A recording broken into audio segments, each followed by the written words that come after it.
When one visits Mount Herzl, Har Herzl, so obviously the grave of Theodor Herzl is front and center, but not far from Herzl's grave is the grave of Vladimir Zeev Jabotinsky. Who was Jabotinsky? Who were the revisionists? And what was their impact on the history of Zionism? Yeah, so Zev / Vladimir / Wolf Jabotinsky was the leader of what I always say that with the creation of this name, they I think it was really bad PR, but the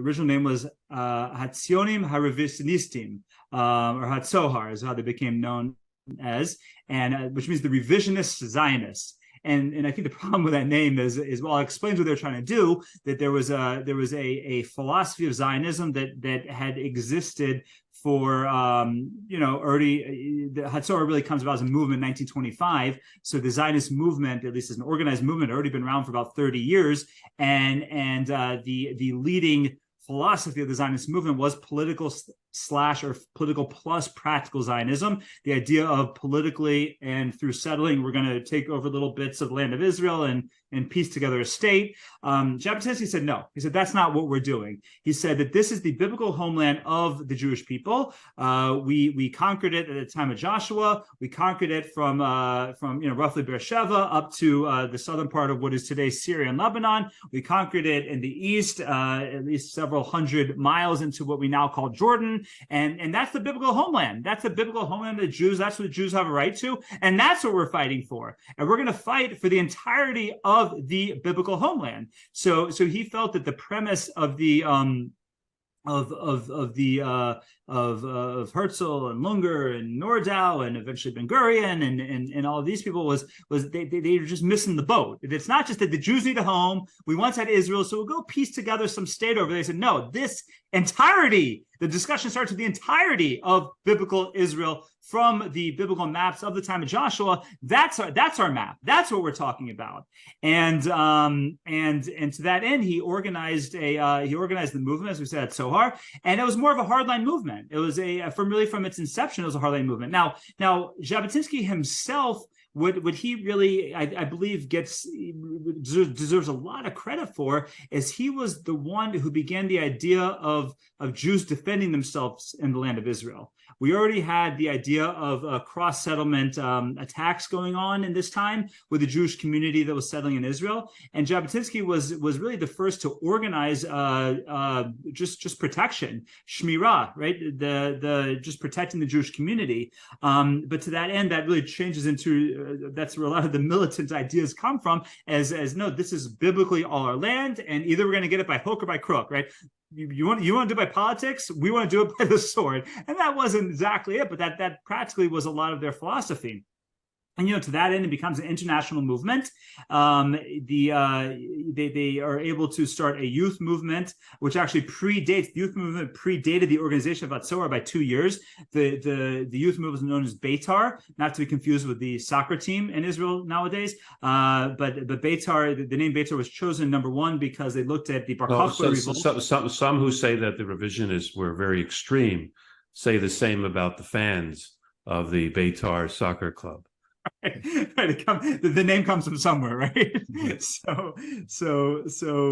But Betar was first of all because of the Jewish resistance that took place at the time of Bar Kokhba, that the was headquartered in the city of Betar, and then also it was a tribute to Brit Yosef Trumpeldor, who Yosef Trumpeldor was one of the early members of the movement, who was killed in an Arab raid in Tel Chai in the Kiryat Shmona area, and therefore was also the acronym of Beit Yud Tuf to be a remembrance of him. But the movement organizes and again they got a little bit of a later start than some of the other movements, but they again spread across the world. Now the impact was interesting on the rest of the movement because the rest of the Zionist movement at this point was really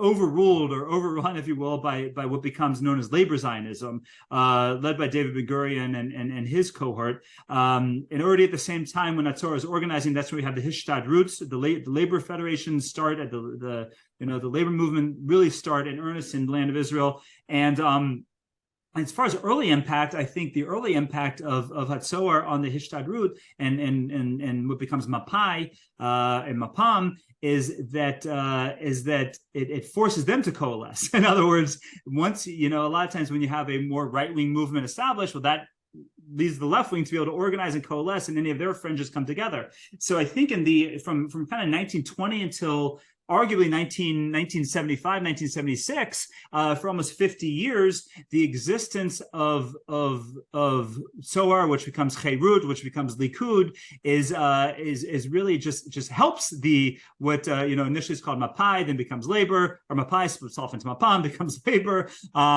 It helps them to coalesce because you have a right wing challenging the left wing, but ultimately what it does is it gives voice to many of those who felt disenfranchised and not represented by that Mapai / labor movement, and that's how eventually Likud will really come from the minority and come from almost come from the underground to become with Begin will become the leadership in Israel, and then we'll have about 2 decades of back and forth of some unity governments, and I think really that what begins with Jabotinsky in 1920 is what's overflowing in Israel today.